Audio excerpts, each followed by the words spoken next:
জবাব চাই, জবাব চাই, প্রশাসন জবাব চাই, প্রশাসনের কালো হাত ভেঙে দাও গুড়িয়ে দাও, পুলিশের কালো হাত ভেঙে দাও গুড়িয়ে দাও, পুলিশের কালো হাত ভেঙে দাও গুড়িয়ে দাও, action action direct action, action action direct action, চালো রে চালো আগুন জ্বালো, লাগাচ্ছে রে লাগাচ্ছে রক্তে আগুন লেগেছে, জাগাচ্ছে রে জাগাচ্ছে ছাত্র সমাজ জেগেছে, চালো রে চালো আগুন জ্বালো, রক্তের বন্যায় ভেঙে যাবে অন্যায়, বসে যাবে অন্যায় রক্তের বন্যায়, আমার ভাই বলল কেন প্রশাসন জবাব চাই, বেরোইতে হামলা কেন প্রশাসন জবাব চাই, আমার ভাই বলল কেন প্রশাসন জবাব চাই, প্রশাসন জবাব চাই আমার ভাই বলল কেন, বিচার চাই বিচার চাই বিচার চাই বিচার চাই খুনিদের বিচার চাই বিচার চাই বিচার চাই খুনিদের বিচার চাই, বিচার চাই বিচার চাই খুনিদের বিচার চাই, পুলিশের কালো হাত ভেঙে দাও গুড়িয়ে দাও, ভেঙে দাও ঘুরিয়ে দাও পুলিশের কালো হাত,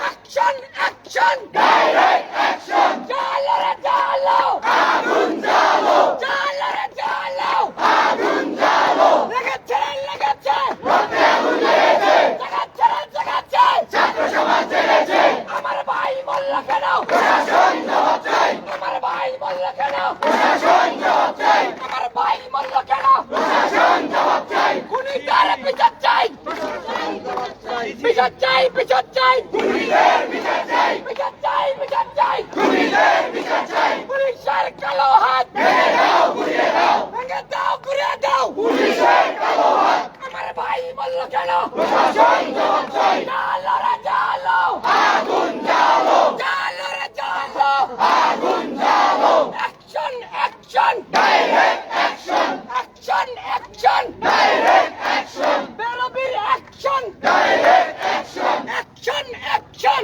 ডাইরেক্ট অ্যাকশন, জাগাচ্ছে রে জাগাচ্ছে ছাত্র সমাজ জেগেছে, লাগাচ্ছে রক্তের বন্যায় ভেসে যাবে অন্যায়, বসে যাবে অন্যায় রক্তের বন্যায়, জালো রে জালো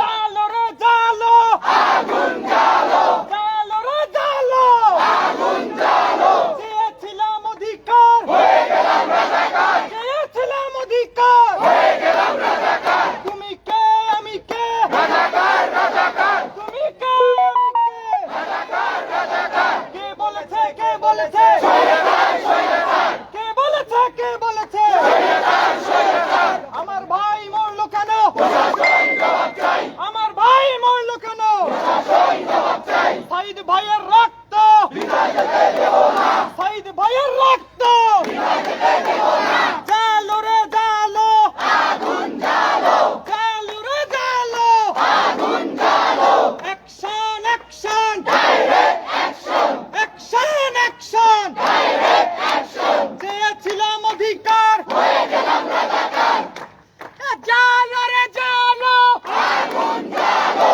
জালো রে জালো আগুন জ্বালো, action action direct action, action action direct action, লাগাচ্ছে রে লাগাচ্ছে রক্তে আগুন লেগেছে, দিয়েছি তো রক্ত আরো দেব রক্ত, রক্তের বন্যায় ভেসে যাবে অন্যায়, বসে যাবে অন্যায় রক্তের বন্যায়, বসে যাবে অন্যায় রক্তের বন্যায়, আমার ভাইয়ের রক্ত বিদায় যেতে দেব না, আমার ভাইয়ের রক্ত বিদায় যেতে দেব না, আমার ভাই মারল কেন প্রশাসন জবাব চাই, আমার ভাই মারল কেন প্রশাসন জবাব চাই, প্রশাসন জবাব চাই আমার ভাই বলল কেন, লাগাচ্ছে রে লাগাচ্ছে রক্তে আগুন লেগেছে,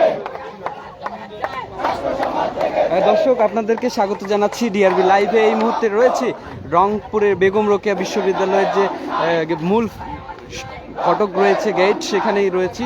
আপনারা দেখছেন আজ শুক্রবার, যেহেতু বৃষ্টিও হচ্ছে, সেখানে বৈষম্য বিরোধী ছাত্র আন্দোলনে যারা রংপুরে বেগম রোকেয়া বিশ্ববিদ্যালয়ের শিক্ষার্থী আছে তারা কিন্তু শান্তিপূর্ণ পদযাত্রা এবং সমাবেশ করছেন ঠিক বেগম রোকেয়া বিশ্ববিদ্যালয়ের গেটের সামনে। সে বিষয়টি আপনাদেরকে সরাসরি দেখানোর চেষ্টা করছি। এবং একটি বিষয় যদি আমি আপনাদেরকে জানিয়ে রাখি, এই বিশ্ববিদ্যালয়ের শিক্ষার্থী আবু সাইদকে গত 16 জুলাই শহীদ হয়েছিলেন তার খুনের দাবিতে। সেই সাথে তার যে আরও যারা এই বৈষম্য বিরোধী ছাত্র আন্দোলনে যারা নিহত হয়েছেন তাদের সুষ্ঠু বিচারের দাবিতে তারা এখানে শান্তিপূর্ণভাবে সমাবেশ এবং পদযাত্রা করছেন এবং এই পদযাত্রায় অংশ নিতে বেগম রোকেয়া বিশ্ববিদ্যালয়ের শিক্ষক থেকে শুরু করে যারা সাধারণ শিক্ষার্থী রয়েছে সকলেই কিন্তু এখানে এসেছেন এবং সে বিষয়টি আমি আপনাদেরকে সরাসরি দেখানোর চেষ্টা করছি। আবু সাইদের খুনিকে ধরে না হচ্ছে, তার বিচার না হচ্ছে, আবু সাইদ সহ অন্যান্য শহীদদের বিচার না হচ্ছে ততদিন পর্যন্ত আমরা রাজপথ ছাড়বো না। আমাদের ছাত্রদের যে 9 দফা দাবি সেটা মেনে না পর্যন্ত আমরা রাজপথ ছাড়বো না। আপনারা সবাই দেখছেন আমাদের সাথে অলরেডি বিশ্ববিদ্যালয়ের শিক্ষকরা একাত্মতা প্রকাশ করছেন সত্যি আমাদের অনেক জন্য বলবে। আরো সহজে আমাদের খুবই সংবাদ অনেক অভিভাবক আমাদের সাথে যুক্ত হয়েছেন। পুরো বাংলাদেশের প্রতি আমাদের ছাত্র সমাজের এটাই আহ্বান, বাংলাদেশের লোক সংখ্যা 16 কোটি, যদি 1% লোক রাজপথে নেমে আসে আমরা আমাদের বিচার পাবো ইনশাআল্লাহ। আপনারা তো জানেন ঢাকায় 6 বছর একটা শিশু মারা গেছে, সে কি কোনো অপরাধ করেছে? সে কেন গুলিতে মারা গেল? এই জন্য আমাদের অভিভাবকদের প্রতি পুরো শ্রমজীবী সর্বপেশার মানুষের অনুরোধ, আপনারা সবাই নেমে আসুন। পুরো বাংলাদেশের যদি 1% লোক আপনারা নেমে আসেন আমরা আমাদের দাবি আদায়ের সমর্থন হবো ইনশাআল্লাহ। কতজনকে আমাদের কারাগারে রাখতে হবে? বাংলাদেশের জনসংখ্যা 16 কোটি, কারাগারে কতজনকে রাখতে পারবে? আমার ভাইয়ের জন্য আমরা সবাই মধ্যে রাজি আছি তো? আমরা এই জন্য সর্বস্তরের মানুষের মধ্যে অনুরোধ করতেছি আপনারা সবাই নেমে আসুন, আপনারা ছাত্র সমাজের পাশে আসুন। আপনারা আপনাদেরই যারা মারা যাচ্ছে আপনাদের মতো কারো সন্তান কারো ভাই, আমরা যদি বাংলাদেশ থেকে 1% লোক নেমে আসি তবু 16 লক্ষ লোক রাজপথে থাকবে। কয়জনকে আটকাবে প্রশাসন আমরা দেখতে চাই। আমরা আমাদের খুনিদের বিচার চাই। আপনাদের সবার প্রতি কৃতজ্ঞ, আমরা আজকে সহমত হতে পেরেছি। এখন আমরা এই পর্যায়ে আমাদের বিশ্ববিদ্যালয়ের শিক্ষকরা আমাদের সাথে একত্রতা প্রকাশ করছেন, তাদের মুখ থেকে আমরা কিছু শুনবো। আমাদের সাথে কর্মসূচি যাতে আমরা এখানে কিছু বক্তব্য হবে, তারপর আমরা পদযাত্রা করবো। তারপর সবাই একসাথে নামাজ আদায় করে শহীদদের আত্মার মাগফিরাত কামনা করবো। এখন আমরা শিক্ষকদের বক্তব্য শুনবো।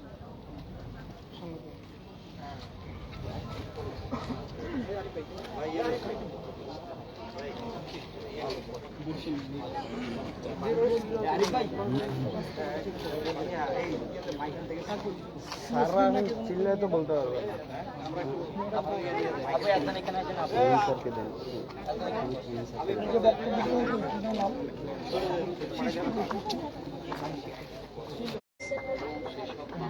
ফুটেজগুলো একটু ভালোভাবে নিয়েন, কথাবার্তাগুলো ইয়ে করে ধরুন।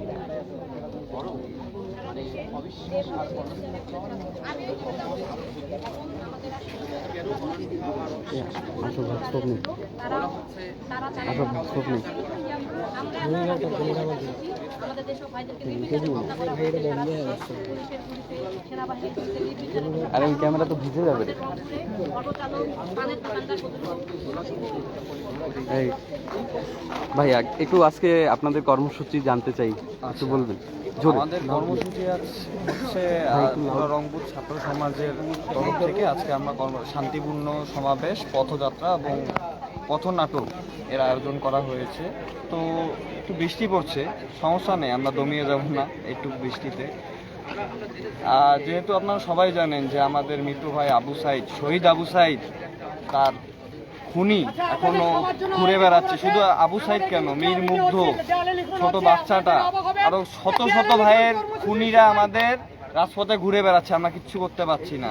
প্রশাসন আমাদের বিরুদ্ধে, সরকার আমাদের বিরুদ্ধে, তাই আমাদেরকেই আমাদের শক্তি হয়ে দাঁড়াইতে হবে। ইনশাল্লাহ আমরা সফল হব, দোয়া করবেন। কিভাবে কাজ করে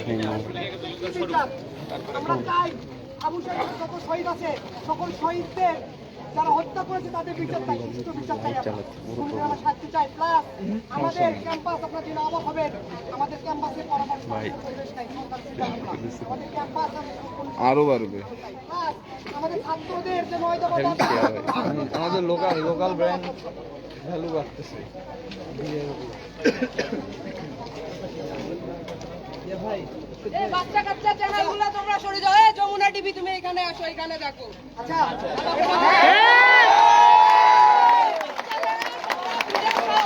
ঠিক আছে ঠিক আছে এ পর্যায়ে আমাদের মধ্যে শিক্ষক সিরাজুল মুনির ম্যাম আচ্ছা সবাই একটু শান্ত হয়ে ম্যাডামের কথাবার্তা শুনি। সবাই আমরা শান্ত হয়ে ম্যাডামের কথা শুনি।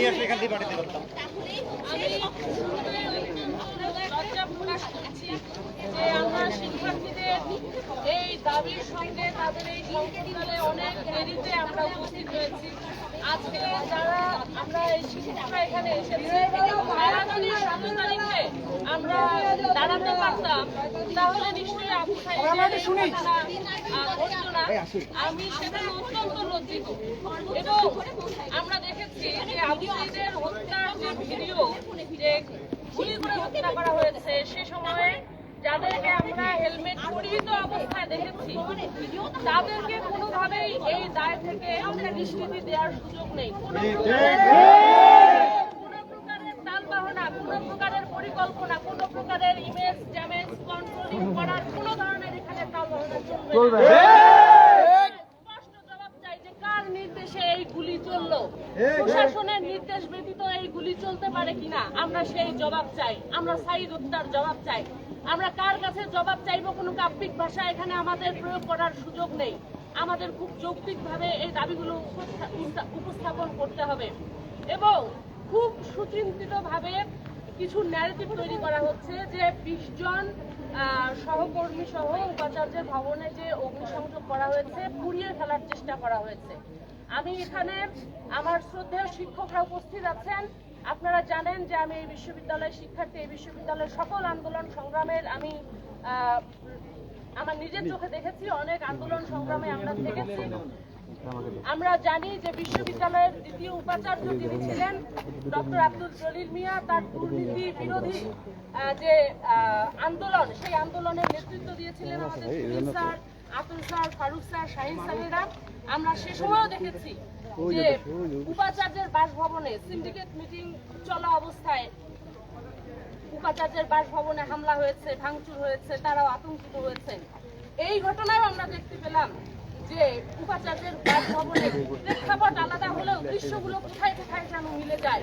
আমাদের এই তদন্তগুলো করতে হবে যে কারা ছাত্র সমাজের ক্ষোভের ভিতর দিয়ে, উত্তেজনার ভিতর দিয়ে কারা এই ধরনের ঘটনাগুলো ঘটিয়ে থাকেন, কিভাবে এই ঘটনাগুলো সংঘটিত হয়, সেই ঘটনাটা আমাদের জানা দরকার।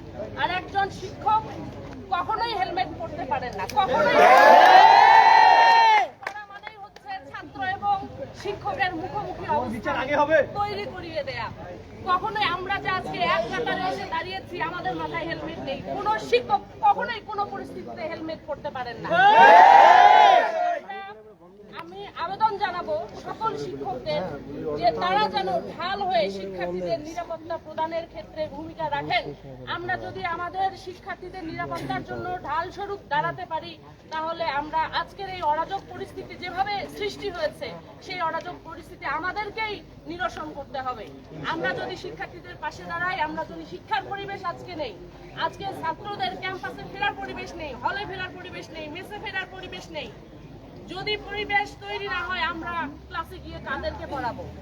আমরা সেই শিক্ষার্থীদের নিরাপত্তা নিশ্চিতকরণের জন্য অবশ্যই শিক্ষক যারা এখানে আছেন, তোমরা কখনোই ভয় পাবে না। আমি তোমাদের উদ্দেশ্যে একটা কথা বলতে চাই, শিক্ষার্থীরা কখনো ভয় পাবে না। মামলা হলে এই শিক্ষার্থীদের না, এই শিক্ষকদের নামে আজকে যারা উপস্থিত আছি তাদের নামেও মামলা হতে হবে। তোমাদেরকে নির্যাতন করলে এই শিক্ষকদের উপর দিয়েই নির্যাতন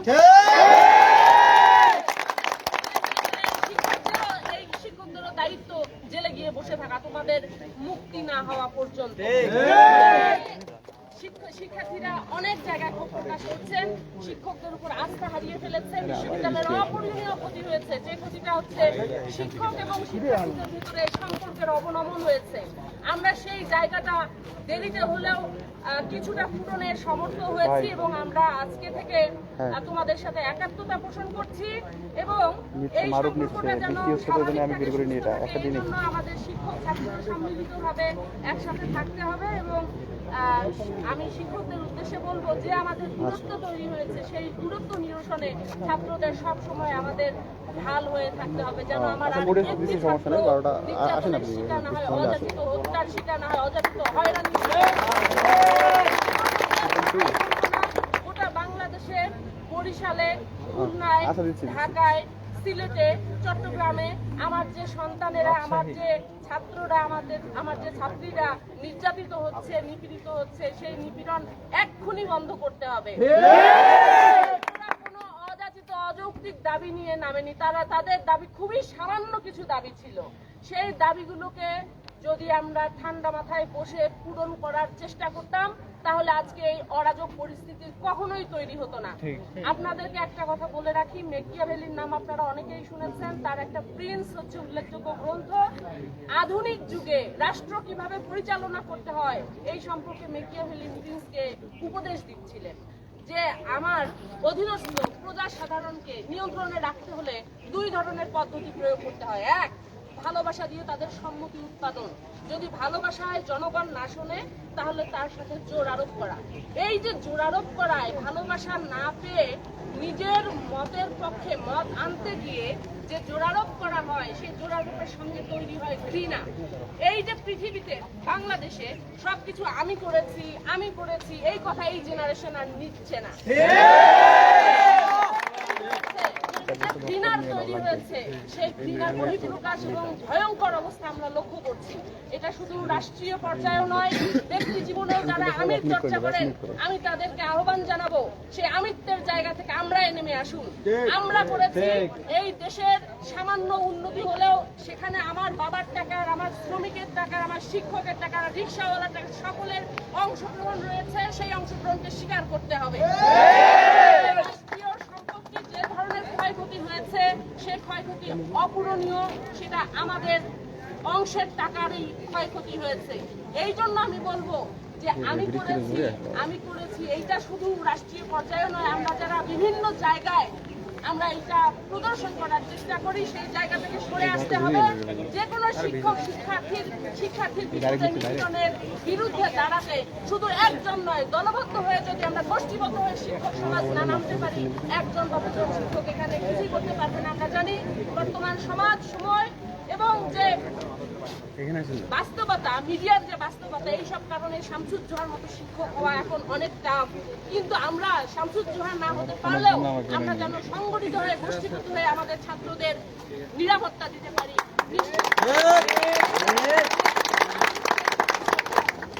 ধন্যবাদ ম্যাডামকে। আমার সঙ্গে বক্তব্য রাখবেন আমাদের বিশ্ববিদ্যালয়ের মুকুল। শুধু যমুনা টিভি করুক ভিডিও করুক। ডিআরবি টিভি আমাদের স্থানীয়। যাও আসার আগে আমি আজকে চালু করে দাও। যদি এই সমাবেশে আসার ফলে পুলিশ আমাদের গুলি করে মেরে ফেলে, তাহলে আমাদের মরার পরে আর গোসল করাবেন না। এবং আমি বলতে চাচ্ছি 16 জুলাই যে আমাদের ছোট ভাই আবু সাইদ পুলিশের গুলিতে মারা গিয়েছিলেন, সেদিন আমাদের বিশ্ববিদ্যালয়ে অনেক শিক্ষক সেদিন হেলমেট পরেছিলেন। যারা ছিলেন আমরা তাদেরকে সামাজিকভাবে বয়কট করেছি। আমি আমাদের মাননীয় সম্মানিত শিক্ষক মহোদয়গণকে বলবো, ওদিন আপনাদের অনেক সহকর্মী সেখানে হেলমেট পরেছিলেন, আপনারা কেন তাদেরকে সামাজিকভাবে বয়কট করছেন না? কেন আপনারা প্রক্টরিয়াল বডিকে সামাজিকভাবে বয়কট করছেন না? কেন আপনারা ভিসি এবং কি প্রশাসনকে বয়কট করছেন না? আপনারা যদি এটা করতে না পারেন তাহলে আমরা ভেবে নিব আপনারা আবু সাইদের লাশের সাথে তামাশা করছেন। আমরা অনেক আনন্দিত এবং আমরা খুশি হয়েছি যে আমাদের শিক্ষক মহোদয়গণ আমাদের সাথে আছেন। যদি আপনারা এই কাজগুলো না করতে পারেন তাহলে আবু সাইদের আত্মা কখনো মুক্তি পাবে না। আমরা বলতে চাই যে আজকে যে সাধারণ শিক্ষার্থীরা এখানে জড়ো হয়েছেন এবং সেদিন যদি শিক্ষক মহোদয়গণ থাকতেন এবং প্রক্রিয়ার প্রতি থাকতেন তাহলে হয়তোবা পুলিশের গুলিতে আবু সাইদ নিহত হতো না। দেখেছি আবু সাইদ সাইদের মায়ের আহাজারি, আমরা দেখেছি আবু সাইদের বাবার আহাজারি। তারা কত নিতান্ত একবারে গরিব পরিবার থেকে আসা। আমি বলতে চাই আমাদের মাননীয় শিক্ষক মহোদয়গণকে বলতে চাই, আপনারা আপনাদের সেই সহকর্মীদের সামাজিকভাবে বয়কট করুন, আপনারা প্রকাশ্যে তাদেরকে বয়কট করুন, তাহলে আবু সাইদের আত্মা হয়তো বা শান্তি পাবে। আমি আরো কিছু বলতে চাই যে আমাদের বেগম রোকেয়া বিশ্ববিদ্যালয়ে একটা ছোট ক্যাম্পাস 75 একর। আমার খুব সম্ভবত এখানে মনে হয় যে কোনো ছাত্র রাজনীতির আর প্রয়োজন হয় না, হোক সেটা ছাত্রলীগ, হোক ছাত্রদল অথবা ছাত্র শিবির। আমাদের মাননীয় উপাচার্য যখন এখানে আসবেন তখন তার কাছে একটাই অনুরোধ থাকবে, তিনি যেন ছাত্র রাজনীতি মুক্ত ক্যাম্পাস একটি আমাদের উপহার দেন। ছাত্র রাজনীতি চাই না।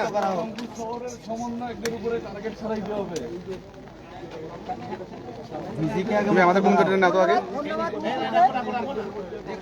মুকুলকে অনেক ধন্যবাদ। এ পর্যায়ে আমাদের মাঝে বক্তব্য রাখবেন আমাদের বিশ্ববিদ্যালয়ের শিক্ষক। কেউ ছাতা ধরেন।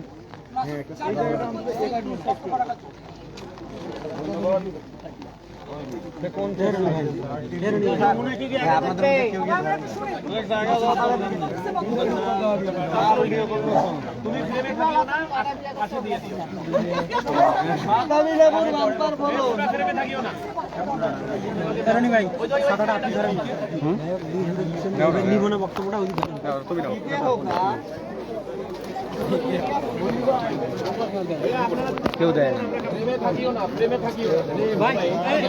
কাউকে না কাউকে তো ধরতে হবে। সেলিম ভাই ওই পাশ থেকে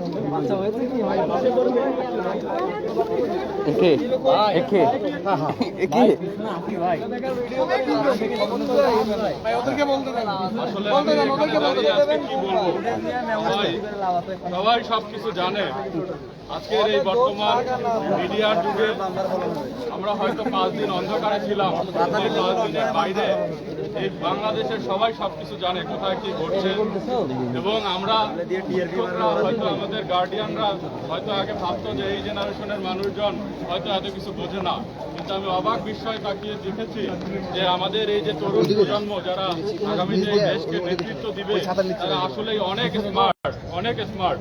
তাদের বোঝানোর কোনো সুযোগ নাই, সিদ্ধান্তগুলো নেয়, তারা চমৎকার সিদ্ধান্ত নেয়। তো আমি যেটা বলছি যে আমাদের প্রথমেই আমাদের এই বিশ্ববিদ্যালয়ে যেটা 17 তারিখে যেটা ঘটলো, সেই ঘটনার কারণেই কিন্তু সারা বাংলাদেশে পরবর্তীতে যে এই আন্দোলনের চরম যে পরিস্থিতি তৈরি হয়েছে, এই রংপুরের প্রথমে এই হত্যাকাণ্ড এই খুনের প্রেক্ষিতেই তৈরি হয়েছে। তো সেই জায়গা থেকে আমি আমার বিবেকের কাছে দংশিত হচ্ছিলাম যে আমাদের এই বেগম রোকেয়া বিশ্ববিদ্যালয়ের শিক্ষক সমাজ এই হত্যাকাণ্ডের প্রতিবাদ বা এই যে পুলিশ কর্তৃক একটি মানে অযৌক্তিক মিথ্যা একটি এফআইআর দায়ের করেছে, সেই এফআইআর এর প্রতিবাদ করে আমাদের শিক্ষক সমাজ তেমন কিছু বলেনি। আমরা খুব কষ্ট পাচ্ছিলাম আমি ব্যক্তিগতভাবে। কিন্তু গতকাল আমাদের শিক্ষকরা প্রথম এই এফআইআর এর বিরুদ্ধে আমরা মাঠে নেমেছিলাম, আমরা মানববন্ধন করেছি, আমরা পদযাত্রা করেছি। আমাদের তুহিন ওয়াদুদ স্যার, মতিউর স্যার সহ আমাদের বিশ্ববিদ্যালয়ের প্রায় 50 জন শিক্ষক গতকালকে উপস্থিত ছিলেন। তারপর থেকে নিজের বিবেকের যে লজ্জাবোধ সেটা আমাদের একটু কমে গিয়েছে। এবং আমি গতকালকে দেখলাম যে ঢাকা ইউনিভার্সিটিতে সাবেক 4 জন ভাইস চ্যান্সেলর সহ 6 জন ইমেরিটাস অধ্যাপক সহ তারা বিশ্ববিদ্যালয় প্রশাসন সহ একটি মিটিং করেছে। সেই মিটিং এর বিষয়বস্তু ছিল যে বিশ্ববিদ্যালয় একটি জ্ঞান সৃষ্টি এবং জ্ঞান বিতরণের জায়গা। ছাত্র এবং শিক্ষকের মধ্যে একটি আস্থার এবং একটি সম্মান এবং স্নেহের সম্পর্ক যদি না থাকে তাহলে সেই বিশ্ববিদ্যালয়ে জ্ঞান সৃষ্টিও হবে না, জ্ঞান বিতরণ করাও সম্ভব হবে না। ঢাকা বিশ্ববিদ্যালয়ের প্রশাসন যেইভাবে সাবেক ভাইস চ্যান্সেলর এবং স্বনামধন্য অধ্যাপকদেরকে নিয়ে আগামীতে বিশ্ববিদ্যালয়কে কিভাবে শিক্ষা সুষ্ঠু পরিবেশ তৈরি করা যাবে সেই চেষ্টা তারা করেছে। আমার মনে হয় আমাদের এই বিশ্ববিদ্যালয়ে অতি দ্রুত শিক্ষক এবং ছাত্রের মধ্যকার যে সম্পর্ক কিভাবে সুসংহত করা যায় সেই চেষ্টা করতে হবে। এবং সেই চেষ্টা শুধু মুখে বললে হবে না। আমার ছাত্ররা, নিরীহ ছাত্ররা, নিরাপরাধ ছাত্ররা যদি হয়রানির শিকার হয় তাদেরকে বাইরে রেখে তাদের সাথে ভালো সম্পর্ক তৈরি করার কোনো বিশ্ববিদ্যালয় প্রশাসনের উচিত হবে এই বিশ্ববিদ্যালয়ের যে ছাত্ররা আন্দোলনে এই যৌক্তিক কোটা সংস্কার আন্দোলনে যারা ছিল, আমার বিশ্বাস আমার বিশ্ববিদ্যালয়ের কোনো ছাত্র কোনো জ্বালা ও পোড়াইয়ের সাথে সংযুক্ত ছিল না। আমার বিশ্ববিদ্যালয়ের এই স্থাপনা আমার ছাত্ররা ভাঙতে পারে না। এখানে আমাদের এই ছাত্র কোন বিশ্ববিদ্যালয়ের, বেগম রোকেয়া বিশ্ববিদ্যালয়ের কোনো ছাত্রকে যাতে হয়রানি না করা হয়। এখানে নিরাপরাধ ছাত্র, অনিরাপরাধ ছাত্র এই ধরনের কোনো আমি বিশেষণ চাই না। আমি বিশ্বাস করতে চাই আমার বিশ্ববিদ্যালয়ের সকল ছাত্রই নিরাপরাধ, তারা কোনো আমি আরো এই যে আমাদের আরেকজন সহকর্মী বললো, ম্যাকিয়াভেলির একটি কথা বললো, আমি সরকারকে অনুরোধ করব, আমাদের দেশের অনেক ক্ষতি হয়েছে, এটা অস্বীকার করার উপায় নেই। অনেক যদিও বলা হচ্ছে আমাদের অনেক মানুষ, অনেক ছাত্র নিহত হয়েছে, এটা ঠিক, কিন্তু আমাদের অনেক সম্পদেরও ক্ষতি হয়েছে, এটা আমাদের অস্বীকার করার উপায় নেই। আমরা বিশৃঙ্খল হওয়া ঠিক হবে না। আমার সাথে তোমরা হয়তো কিছুটা দ্বিমত পোষণ করতে পারো, কিন্তু আমি বলবো আমাদের বাংলাদেশকে সামনের দিকে এগিয়েও যেতে হবে। শিক্ষক যেটা বললেন, ছাত্রদেরকে বা যে কোনো আন্দোলনদেরকে, নাগরিকদেরকে আমাদেরকে কি করতে হবে? প্রথমে আদর করতে হবে, বোঝাতে হবে। আপনার মাথার উপরে এখনো চলে যায়নি। আমি সরকারকে অনুরোধ করব, যারা মাঠে আছে এই ছাত্ররা, তরুণ সমাজ, আমরা সুকান্ত ভট্টাচার্যের কথা জানি, 21 বছর বয়স, 18 বছর বয়স, এই বছরের ছেলেদেরকে, মেয়েদেরকে এইভাবে হয়রানি করে তাদেরকে কক্ষে নিয়ে আসা যাবে না। আমি রাজশাহী বিশ্ববিদ্যালয়ের পরিসংখ্যান বিভাগের একজন শিক্ষক, আমার শ্রদ্ধেয় শিক্ষক, আমি তাকে খুব পছন্দ করি। কালকে একটি ফেসবুকে পোস্ট করেছেন, তিনি বলেছেন, একটা উদাহরণ দিয়েছিলেন, আমি আপনাদের বলি। সেখানে বলেছেন, বাচ্চা খুব ক্ষুধা লেগেছে, মায়ের বাসায় সেখানে পান্তা ভাত আছে, কিন্তু মায়ের মেজাজটা খারাপ, বাচ্চা পান্তা ভাত খেতে যাচ্ছে, খুব ক্ষুধা লাগছে বাচ্চার। তখন মায়ের মেজাজটা একটু খারাপ, মা বলতেছে যে এখন আমি কিছু খাইতে দিতে পারবো না, আমি পোলাও রান্না করতেছি। তো তখন কি করতেছে, বাচ্চাটা যখন বারবার খাবার চাচ্ছে, মা বাচ্চাকে কিল ঘুষি মারতেছে। কিল ঘুষি মারার পর বাচ্চাটা যখন কান্নাকাটিতে অস্থির হয়ে গেছে, তারপরে যখন পোলাও কোরমা রান্না হয়েছে, তখন সেই মা যখন বাচ্চাকে খাইতে দিতে চায়, তখন বাচ্চা কিন্তু সেই পোলাও কোরমা মুখে নিতে চাচ্ছে।